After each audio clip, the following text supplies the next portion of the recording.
I'm going to go ahead and share my screen.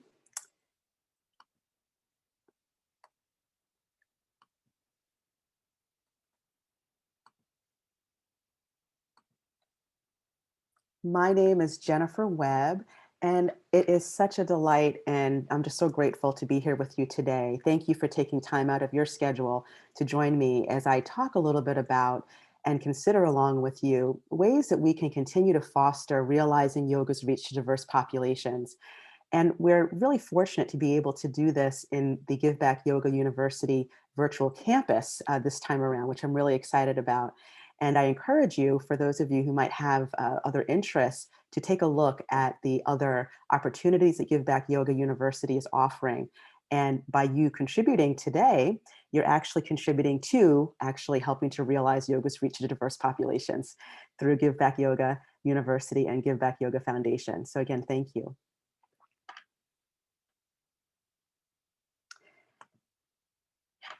I'd like to provide a little bit of a roadmap of what we'll be considering together for today. We'll get started by setting the stage and considering some of the historical and socio-demographic context of yoga in the West. Then we'll shift into a little bit more of the meat of our presentation, which is providing an overview of sociocultural barriers and facilitators of yoga's reach to diverse populations. We'll put media representations on center stage, talk about the benefits of technology integration in expanding the reach of the practice, and also sort of kind of wrap up with providing some considerations of how yoga professionals and researchers can foster greater collaborations and training to, again, help to continue to increase the access of yoga to diverse populations. And then we'll wrap up with any comments or questions that you might have. And I would invite you to do so, if you do have questions or comments, to please use the Q&A box as they're coming up, and I'll make sure to get to them at the end of our discussion for today.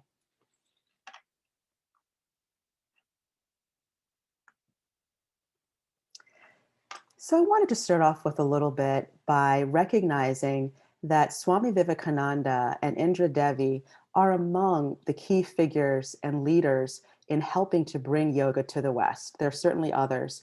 However, I wanted to highlight that the vision that they were bringing was a yoga for all. It was viewing yoga not only as a vehicle for personal transformation, but also as a vehicle for important societal and social change. So for Swami Vivekananda, that was the context of really wanting yoga to be a practice, a tool for the masses that was accessible to everybody, particularly as it was relating to being able to be liberated in the context of British colonial rule in India. And then in the context of Indra Devi, you might be familiar with her role in being able to empower women to being able to adopt the practice, learn the practice, and teach the practice. And in doing so, created a lot of entrepreneurial opportunities for women when she was able to sort of bring the practice with her from India to the West. At the same time, we're really grateful for her contributions, but sort of another side of this is that we recognize that the entrepreneurial sort of benefits at that time tended to primarily benefit women of European heritage. So we'll talk a little bit more about that.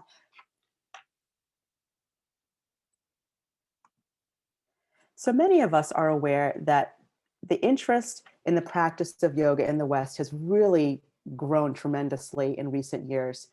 And I like to bring your attention to some of the data from the Yoga in America study, which was conducted back in 2016 in collaboration between Yoga Alliance and Yoga Magazine, Yoga Journal Magazine. And at that time, their respondents sort of helped us to estimate that almost 40 million individuals were practicing yoga at that time. And another 80 million were saying that they were interested in trying the practice in the following year. So that's a tremendous amount of individuals. And that sort of 36.7 million was almost double the figure of around 20 million that they had recorded about 4 years earlier in 2012. Similarly, other national data that's been put out by the Centers for Disease Control and Prevention through the National Center for Health Statistics have also compared the percentage of individuals in the United States that have practiced yoga in 2012 versus 2017. In 2012, there was about 9.5% of the population was estimated to be practicing yoga, whereas in 2017, their most recent data suggests as many as 14.3% of the of individuals in the United States, adults, were practicing yoga. So that's a significant increase in looking at that over time. What we're realizing when we look at the data a little bit more closely is that certain demographical attributes are really driving that increase. So more of the data demonstrates that predominantly women, as well as individuals of European heritage, as you can see in this particular figure, as you can see right here, according to the NCSH data, about 17.1% were reflected in non-Hispanic white participation in yoga in 2017 versus 9.3% of non-Hispanic Blacks and about 8% of individuals who identified as of being Hispanic heritage. What's also interesting here, as you can see in this particular figure, is that the disparities between individuals of these racial and ethnic groups is actually smaller when you look at the representation of individuals practicing meditation, which is sort of interesting. Also, some other data suggests that other drivers of this increase in the practice of yoga are individuals of higher SES. And one of the perhaps more concerning findings from the Yoga in America study, more specifically, was that about 12% of their respondents indicated that they didn't believe that yoga was a good fit for their body type. So again, it's sort of letting us sort of consider some of these aspects of sort of the growth of yoga in the West, yet how inclusive and accessible has it been? We're still not really clear on other aspects of social identities as it relates to some of the national data. So for example, it's still really important for us to get a better handle on participation based on, for example, sexual orientation, as well as it relates to gender identity, so not just gender in terms of male, female. Also, as it might relate to individuals living with various forms of disability, that's still data that we need to give more attention to. So these are some ideas in terms of representation on more of a national scale. Now I'd like to sort of briefly invite you to consider some of the data from a longitudinal population-based study, which is called Project EAT. It's been spearheaded by Dr. Diane Newmark-Stainer and her colleagues at the University of Minnesota. And they've been following teenagers over several years. And the data that's in this table in front of us is from their latest wave, which was collected in 2018. So by this time, most of these individuals in the study were young adults. So they've been following them for many years over time. And so this sample size is roughly about 1,500 young adults that are living in Minnesota. And what this highlights is that when you look primarily, again, at more of the sort of regional data from this particular study, what you'll see is that there still is a significant sort of disparity in terms of sort of female male. What's interesting here, even though there were only 4 individuals who practiced yoga at least 30 minutes a week in their sample, that was still a significant proportion of the individuals who identified as another gender identity than male or female. So they actually were actually practicing yoga more relative to the other gender identities. As we look at the sort of racial and ethnic breakdown in this sample, what we'll see is that there's actually a little bit less of a disparity to a certain degree versus some of the national data. Versus when you look at socioeconomic status, there still does seem to be more of a difference, still not as strongly as it relates to gender, as we look at sort of participation in this sample based on socioeconomic status. So for example, individuals of lower socioeconomic status were about 10%, 10 to 11%, about 13% middle socioeconomic status, and then about 17% of individuals in the sample were practicing yoga who were classified as coming from a higher SES. So I think, again, it's sort of interesting to think about not only sort of the national picture, but also considering some of these regional variations in particular. As a yoga researcher and practitioner, I'm also really intrigued by the idea that it's possible that even knowing that you're in a research study that's going to be asking you about your health behaviors over time, I do wonder, how much of that may also play a role for some of these individuals in actually engaging with and continuing with practices like yoga. So that's another interesting question to consider.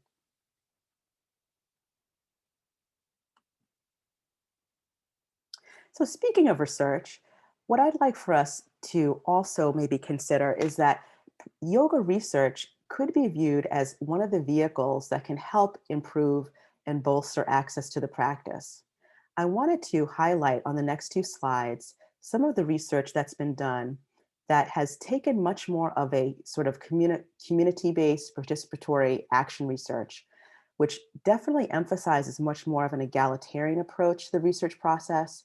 They also tend to emphasize using qualitative methods, so not only quantitative methods.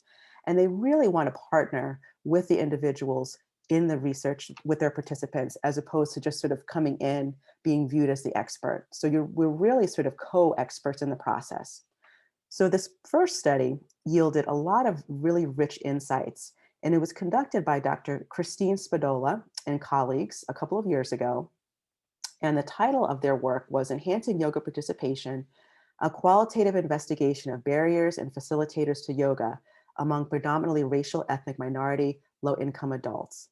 So once again, they really prioritize sort of being able to get the perspective of individuals in terms of trying to better align why there could be barriers from their own perspectives, and then the researchers can then use that information to design better studies that are more accessible and that are more aligned sort of with the goals of the target group. So to try to break down this particular figure, and I apologize that some of the print isn't as clear, but what they were able to learn through their qualitative research with this sample was that there are multiple and multi-layered factors that contribute to certain hesitation or sort of maybe some reluctance to practicing yoga. These include individual factors, interpersonal factors, organizational factors, and other environmental factors. So there's multiple layers, and they could all be operating at the same time for any one individual. So we look at individual factors. These can include certain perceptions or beliefs about yoga based on sort of race, socioeconomic status, religious perceptions of yoga, yoga perceived as either too physically challenging or not challenging enough. So that was sort of some interesting data that was generated from this particular study. Interpersonal factors related to family structure considerations, so childcare and household demands limited participation from their perspective. Other organizational factors related to the workplace environment and work schedule, so limits participation in group yoga classes, for example, if yoga classes are scheduled at certain times of the day. And environmental factors, sort of where are these yoga classes? Sort of physical locations may require access to a vehicle, public transportation, which again, for some could be an important factor, sort of limiting their access from a structural standpoint. And in their home environment. So even when the home practice, they perhaps may not have the space. There's other sort of, folks in their environment that could also be contributing to some of the challenges of being able to practice in the home as well. So with that in mind, the researchers also wanted to sort of highlight, well, now that we have some of this information, what could be some of the ways we could help to support greater access to the practice? And what they're helping us to consider are ways of transforming social norms, trying to bolster self-efficacy, as well as to increase social supports. So in terms of social norms, this helps us to target, again, those misperceptions or incomplete beliefs about yoga. And how can we do this? Again, via education, other ways of promoting its benefits, utilizing culturally relevant promotional materials, employing a knowledgeable and personal yoga instructor. So again, the yoga teacher is really important here. Self-efficacy, in trying to bolster that, again, using promotional materials that specify beginner level yoga. The yoga instructor offers modifications to accommodate diverse abilities. Home yoga practice instructions are offered in various instructional mediums, such as through written forms, through audio recordings. So again, that also ties into what we'll be talking about in terms of technology. And then additional social supports, providing childcare services, classes scheduled at convenient times, multiple classes held weekly to accommodate varying schedules. So again, a lot of rich information that we can take as researchers, as other yoga professionals can try to, again, increase access to diverse populations.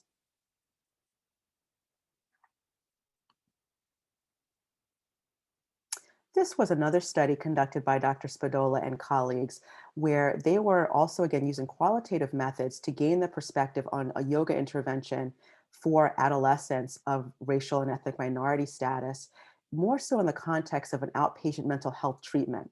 And so this was really helpful in order to gain the perspective of the intersection of racial and ethnic minority identity, as well as folks who are a little bit younger. So looking at adolescents' experiences and perceptions.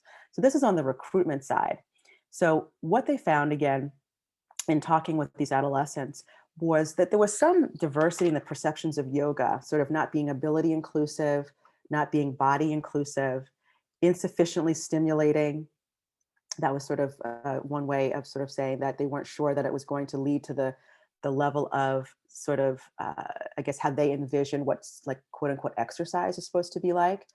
And we'll also kind of consider that along as well as one of the challenges also and perceptions of yoga primarily being a physical exercise practice in the West. Expensive equipment. So again, these adolescents were concerned about how there might be a lot of cost involved in being able to practice yoga. Attire expectations, again, we'll consider what are some of those sociocultural factors that are supporting some of these misperceptions that you almost have to have a yoga uniform in order to actually engage in the practice. And then, of course, as it relates to whether you're practicing, collectively all together in a physical space, or if you're practicing at home, for example, that we want to make sure that individuals are practicing safely.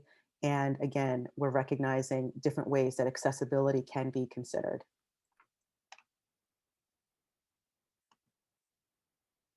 And then these particular studies also, again, use some form of qualitative research. These are some newer studies that came out in the last a year or two. And what they're also highlighting are, again, the importance of asking folks themselves, sort of, what are these barriers? What could make it easier for you to practice yoga, to think about practicing yoga? And so Dr. Harpreet Thind and colleagues, for example, the title of their work is If We Offer, They Will Come, Perceptions of Yoga Among Hispanics. And so in their sample of Hispanic individuals of different ages, so they did also include some youth in the sample, as well as adults and older adults, what they found through their qualitative research was that individuals are sort of, it depended on sort of that demographic within their overall sort of ethnic identity. So the younger folks tended, again, almost like echoing the concerns of the other adolescents, that they might find yoga boring. That the male identified individuals in the group were concerned that they would have to engage in sort of unrealistic, what they call pretzel kind of poses. And then you also had some concerns about feeling like an outsider in classes, and also concerns about their level of flexibility, even before getting started with the practice. However, they did, in general, say if it was sort of low cost, that it would still be a practice that they would like to try. So that seemed to be one of the biggest sort of takeaways in terms of facilitators, is thinking about the cost. Then if we look at Jonathan Kagas and colleagues' work, is looking at, this is an Australian research team, and what they found, again, in sort of their qualitative research with males living in Australia, is that there were perceptions of yoga being more of a feminine practice, not competitive enough. They brought in a little bit more of sort of cultural factors related to what they call quote unquote bloke culture, and how that influences masculine ideals about one's body type, and what someone does with their body. So that was also really important to glean from that sample. And in terms of facilitators, they were able to learn from these men that if they were able to offer sort of brief informational sessions, that could be helpful. And also sort of male only classes. So that, I think, was sort of an interesting perspective as well. And then lastly, to sort of round out this body of research, I wanted to highlight the feasibility, acceptability, and preliminary impact of mindfulness-based yoga among Hispanic and Latinx adolescents. Now, this was a multi-phase project, and I wanted to particularly highlight the efforts that the researchers took. And again, Dr. Spadola is one of the collaborators, once again, in trying to, again, partner with the adolescents. There hasn't been like very much research done with adolescents of color in the context of yoga. And so what they did is they ran focus groups before they even, before they even jumped in with the intervention. They said, let's take a step back. Let's actually talk with the adolescents, get their perspective on how we can better enhance and align sort of our goals with what their goals and needs are. And so through focus groups, they were able to learn from this great group of adolescents um, ways of sort of fashioning the recruitment materials. Even the title of the intervention was informed by the focus group students. The students also talked about the importance of being able to have ground rules and icebreakers at the beginning of each of the sessions. They also preferred that the sessions were a closed group as opposed to an open group. They also preferred mixed gender. That was important to them. They wanted to be able to fill out any questionnaires through sort of hard copy face-to-face as opposed to using their phones or electronically. They believed it allowed or facilitated being able to ask questions for clarification if they needed. And also, they expressed a preference for being able to have a yoga teacher and another assistant that were bilingual. Well, again, kudos to this research team because they really took that feedback and ran with it. And they implemented essentially all of those features that were based on the guidance and feedback of the adolescents. And their intervention ended up demonstrating significant preliminary effects on improving mood, anxiety, and stress in a larger sample of Hispanic and Latinx adolescents. So once again, I hope that this has given you a little bit of a window into some of the ways that research could be useful as a way to increase access. And through increasing access, it's really a bi-directional process. It's not only the researchers coming in and saying, oh, we have yoga, come and practice yoga. It's really being willing to ask those questions and being willing to perhaps shift in some of these aspects of accessibility in order to, again, better align our goals with the goals of the target samples and communities that we're hoping to reach.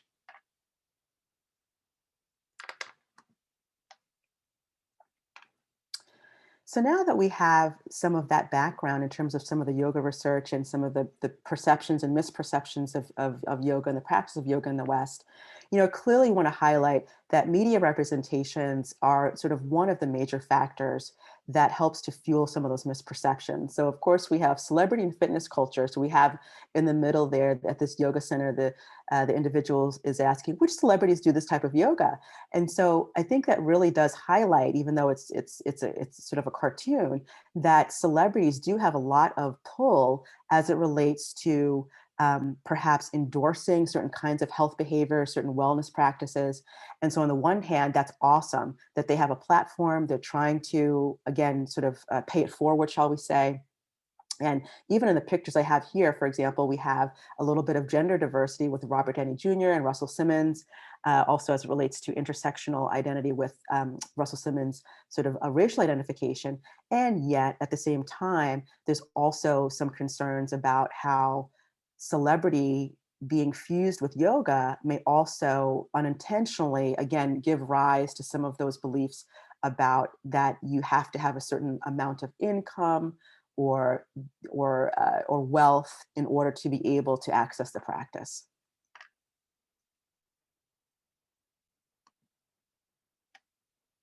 And then, of course, there's concerns about the increased commodification and commercialism of yoga as it has been sort of adopted in the West, and the emphasis on the yoga body. So not only in terms of what the body's appearance is and sort of promulgating a very narrow conception of the yoga body, yet there's also the concern about the yoga body in relation to what the body does and sort of, again, that more performative aspects of yoga practice. So for example, we have with this choose your method of self-care, right? So we have the contort your body into painful shapes.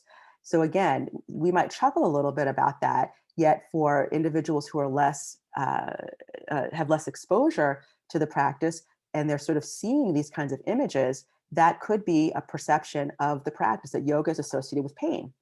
Um, Then we also have I just wanted to highlight here, for this pose, you'll need a good yoga shampoo. So again, it's sort of highlighting again, not only the sort of performative nature of kind of almost being like a circus performer in a way, but also this idea that, oh, you need certain products in order to do yoga well.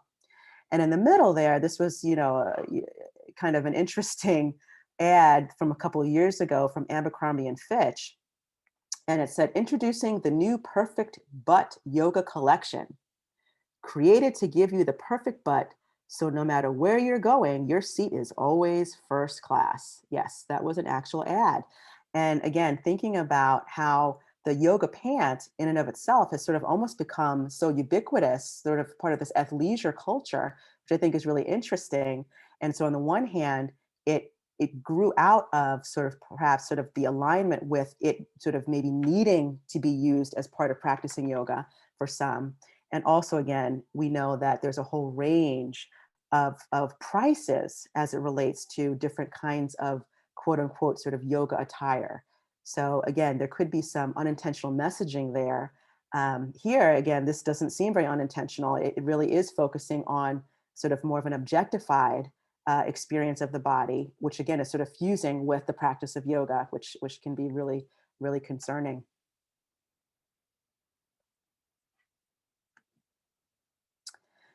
So, with some of the popular culture representations of the media, our lab was really interested in trying to understand, well, is this also happening in media that's really targeting yoga practitioners, yoga teachers, other yoga professionals? So, individuals who are likely already practicing yoga. So, a few years ago, our research team conducted a series of about four different content analyses. In the interest of time, I do want to just highlight the findings from two of our studies. And in one of our first studies that we conducted is the Yoga Bod, the New Skinny. What we did was gathered electronic copies of about 142 covers of Yoga Journal magazine, Yoga Magazine, and Om Yoga and Lifestyle Magazine. So, roughly about 40 covers from each of those three magazines that were published between the years 2010 and 2015. So, that 6 year time period. And we coded different physical appearance attributes of the cover models, as well as the themes that were relevant in the captions that were on each of those covers. And so what we found across the board, so regardless of which three of the magazines that we were looking at, in general, we tended to see sort of the thin ideal, sort of thin athletic ideal aesthetic that was being promulgated. Most of the models were perceived to be of European heritage. They tended to be on the very sort of thin side. They also tended to show most of the body on the covers of the models. And the poses that they were engaged with tended to be a little bit more on the strenuous side, more advanced poses. So that was something that we sort of saw across the board. However, when we look a little bit deeper and comparing the three different magazine covers, what we found were some interesting differences.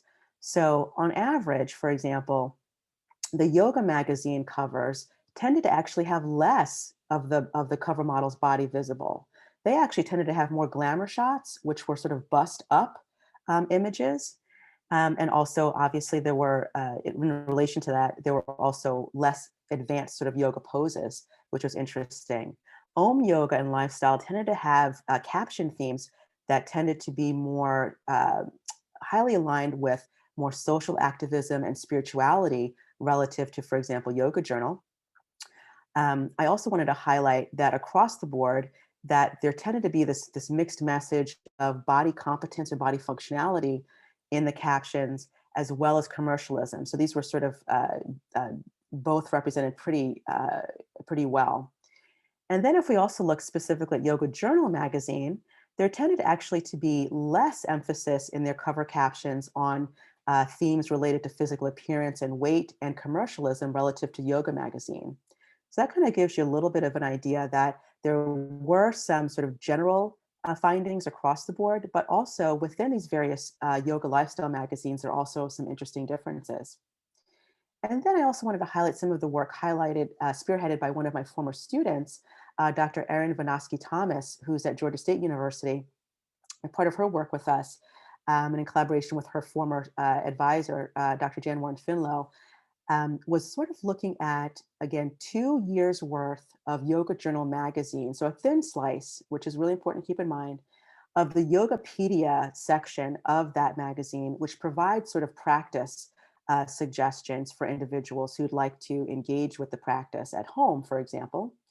And in looking at the Yogapedia section of Yoga Journal across these 17 issues, what we found was that none of the images aligned with these practice series tended to demonstrate individuals that were living with sort of visible physical disabilities. And when we looked at the text, we found that there was evidence of sort of an emphasis on earlier stages of the process of disablement as opposed to later stages. So there were certainly emphasis on sort of injury and sort of that, but not necessarily individuals, again, who might benefit from certain other kinds of accommodations or considerations in order to be able to practice yoga living with a physical disability.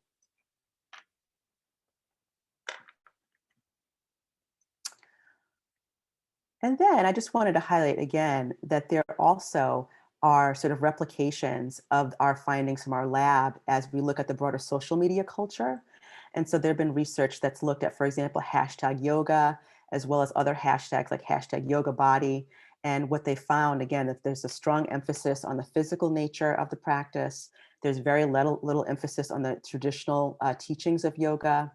Again, the physical appearance of the individuals online and social media tends to be very similar to what we were just talking about in terms of what we're looking at the cover models on the magazines. Very little body fat is also being shown, and over 50% of the models in Hines et al.'s analysis actually demonstrated that more of an advanced pose. So again, that could be sending some unintentional messages to individuals who, again, are maybe perceiving that again, the performative nature of yoga is really what matters. So now, sort of shifting into thinking about how we can continue to consider ways of making changes from a media standpoint. And I just wanted to highlight that I've been really pleased by Yoga Journal's renewed stance. And this came out a couple of years ago. A former editor-in-chief at that time was really highlighting that they wanted to reconnect with this, again, notion that yoga really is for everyone. And one of the things we were noticing, anecdotally, I've been a longtime subscriber to Yoga Journal. And so anecdotally, I've certainly been seeing over the last few years an increase in diverse social identities being featured on the covers and within the covers. And this is an area that our research lab is going to be doing as an update to our previous content analytic research. So again, that's, thinking about that particular role as well. In addition, I also wanted to highlight some of the work that the Yoga and Body Image Coalition has been doing from a more of a grassroots perspective. And they've been using different forms of media as it relates to, for example, volumes of books over the last few years, as well as t-shirt campaigns, as well as other kinds of YouTube campaigns, for example, that provides alternative, again, visual diet as to sort of what individuals who practice yoga look like. And also, for example, the very poignant stories about about individuals of diverse and intersecting social identities with the practice of yoga in their various books, which I certainly recommend. In the interest of time, I do want to continue to move forward. If we do have some time at the end, if there's some interest, I can certainly show you this particular campaign, which is called Representation Matters. It was conducted in collaboration between the Yoga and Body Image Coalition and Yoga International. I did want to highlight again that, again, the media can be used for good, right? So the media can also be used to increase our visual diet of who's practicing yoga, who's teaching yoga, as well as helping to challenge stereotypes about what the body can do and what perceptions and perhaps stereotypes we might be operating under about individuals of being in certain bodies, being able to practice yoga. And so I did want to show this pretty brief clip of Diane Bondi of Yoga for All. This is a Pennington's commercial, and I'll just leave it there.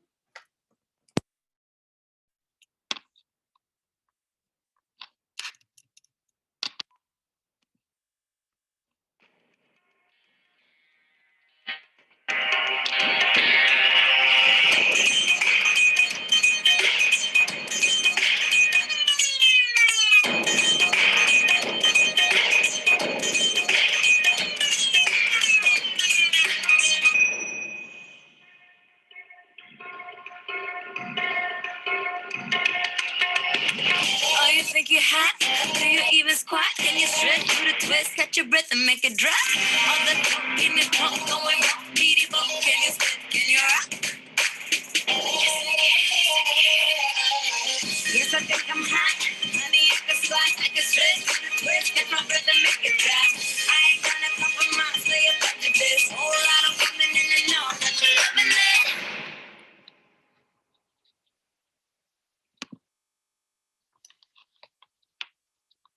All right. So again, Diane Bondi, again, one of my favorite sort of yoga and accessibility activists. And she's also one of the leaders within the Yoga and Body Image Coalition, among others. All right. So I also just wanted to briefly highlight that there are ways of thinking about how social media has been more of not necessarily a vice, but it's also been a safe haven for individuals of diverse social identities, such as Black women, who historically, among other people of color, also have sort of experienced more restrictions to certain wellness, mainstream wellness spaces. So Jones Cameron, a couple of years ago, conducted an interesting analysis of a Black girl yoga on Instagram and was able to find out and sort of learn through her analysis that, this was really a space that helped to provide and facilitate a culture of inclusion.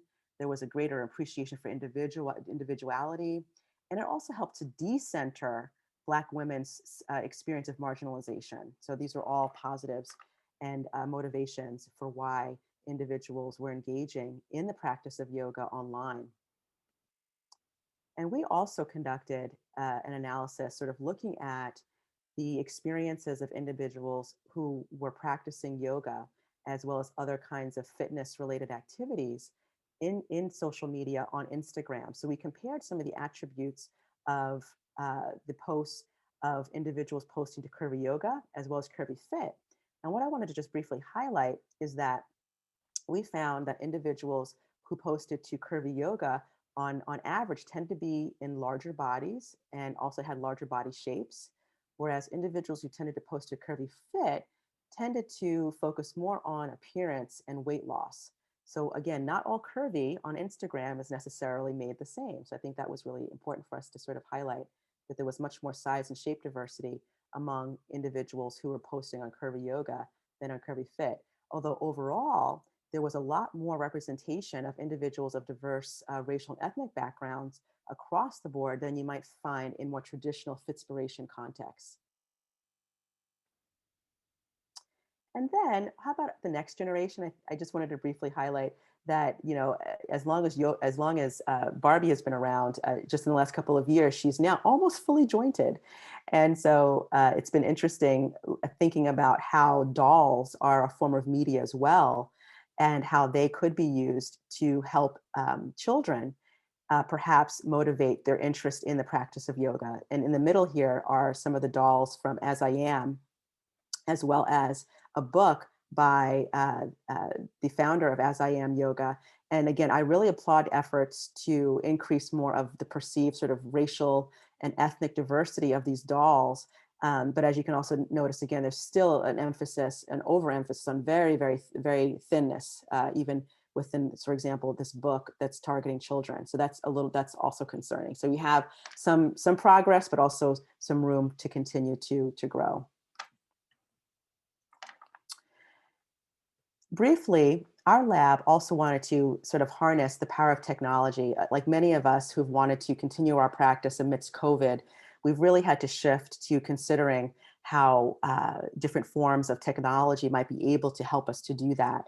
And one of the ways that we have looked at this was in partnering with Curvy Yoga founder Anna Guest Jelly a few years ago.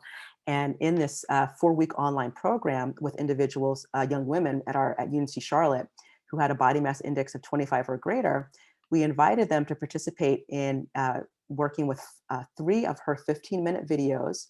And what we found is that the program had a high acceptability. We also were able to show that the young women increased their experiences of positive body image and reduced their experiences of negative body image. So that I think was really encouraging. And up to 30% of our participants also identified as being Black or African American.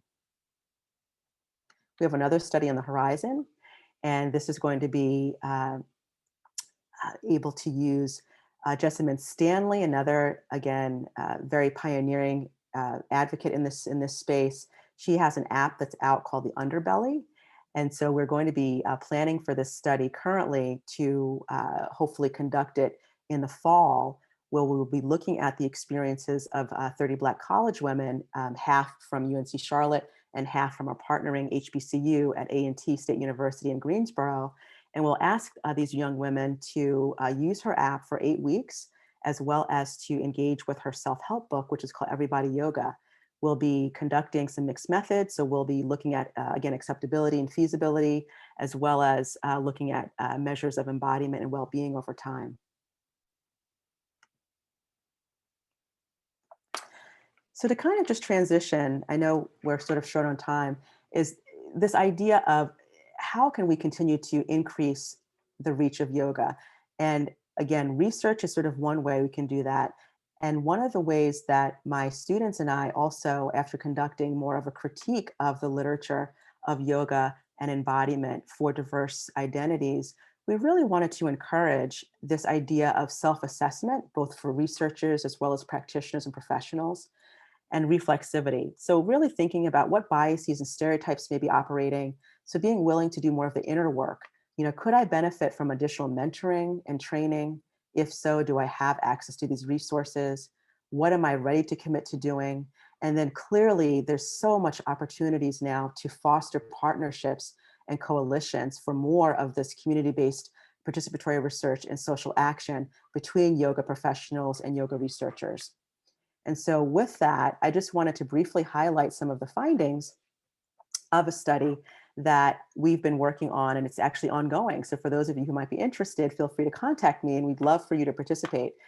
This is our yoga teacher and therapist lifestyle attitudes and well-being study.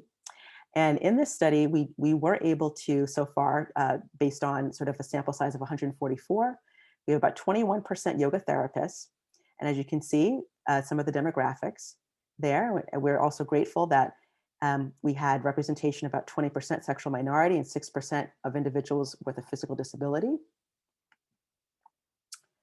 As you can see, there's also a really nice representation among the participants in this sample in terms of their level, degree of working with diverse populations in the past year. So from transgender individuals, racial and ethnic minorities, individuals with physical disabilities. And then we also asked them about their participation in diversity or accessibility training. And you can see some of the data here. What would be a top consideration for somebody sort of to participate in the future would be cost. So that was sort of one of the biggest considerations as it related to their motivation to participate in a diversity or accessibility training. And then we also have some data in relation to whether or not they believed some of these areas were growth areas, areas of competence or expertise with regard to encouraging a wide range of body types, delivering trainings on the language used. So that was also really important for us to assess. And this data, these questions are actually adapted from Cook, Catone, and Douglas, who again invites greater consideration of sort of that self-assessment and that inner work as you're trying to create more inclusive spaces, promoting diversity of bodies in literature and marketing materials, and engaging in outreach. So again, just wanted to highlight a couple of the findings. Again, this is an ongoing study. We're still recruiting. So again, we welcome others who would like to participate. There are clearly a lot of organizations like Give Back Yoga Foundation and others that are already in this space doing this work. And so they're wonderful resources to align with. There's also a lot of growing interest among sort of gaining additional training. And so these are just a few of many. So we have, for example, Michelle Cassandra Johnson's work, obviously Nikki Myers, who's with Give Back Yoga Foundation's legacy program, Yoga for 12-Step Recovery, Kelly Palmer, her Race and Equity in Yoga workshop. We have Susanna Barkataki, and here's Diane Bondi again. And as I mentioned, Curvy Yoga. So these are just among a sampling of resources that I encourage you to consider. and I'm sure you have others. There are several books out there as well that I'll highlight. And again, you can have access to these slides at a later time. And then lastly, I just would like to leave you with a closing invitation from Michelle Cassandra Johnson. Skill in action is a way of life that illustrates what it means to live yoga for the transformation and liberation of all beings. It is an analysis of yoga that accounts for institutional and cultural forms of oppression while holding liberation at the heart of the practice. It is about feeling the connection between all beings and taking steps to serve the collective good with the goal of justice for all. It asks yoga practitioners and social change agents to take the benefits and lessons that come from a contemplative practice and to use their power to influence the world. So I just wanted to thank you so much for your time today. Once again, if you're interested in learning more about our lab's research, again, the link will be here for you on the slides. If you're also interested, hopefully, in other Give Back Yoga University offerings, this is the website as well to look at the latest schedule. I know we've run out of time, but I'm more than happy to stay on for a few more minutes in order to take some of your questions.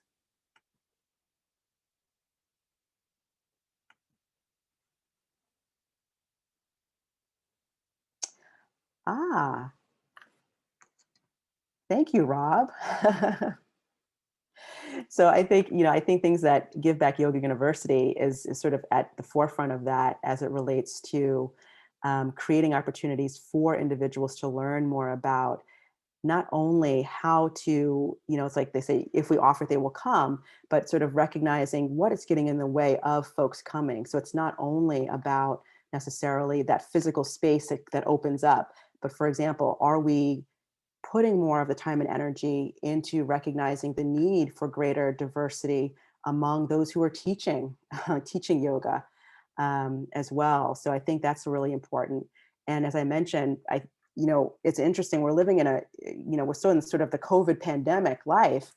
Yet, I can remember being able to be sort of in awe of being able to take a class with Diane Bondi, who's based in Canada, while also recognizing, live streaming while I was in Charlotte, North Carolina, and also recognizing there was like people all around the world that were practicing together. And so in the sort of our post-COVID world, it'll be interesting to see if there will still be opportunities, hopefully there will be, so that individuals will have the opportunity to perhaps go into a physical space if they want to practice, or be able to continue to practice maybe in their home remotely as well. So I think those would be some important initiatives to maybe keep in mind as it relates to continuing to increase diversity in yoga. Oh, thank you, Grace. In regards to Yoga Journal, I have witnessed their efforts towards diversifying their covers, and they have also made some mistakes. Example, oh yes, the dual covers with Jessamine Stanley. Has there been research or consideration around harm? Gosh, that's an excellent point. And as I mentioned, my research team is like literally right now we're training coders in order to be able to look at the last sort of 10 years. So from 2011, uh, 10, 11 years, 2011 to 2021. So our previous research went up to 2015. So we really want to see, again, anecdotally, there's been some I think encouraging changes, but I don't think we have yet had an opportunity to look at sort of those reactions. I think that would be a really neat study to look at sort of the backlash and other considerations that came out within the media in response to those dual covers with Jessamine Stanley as well. So that I think is a really excellent point.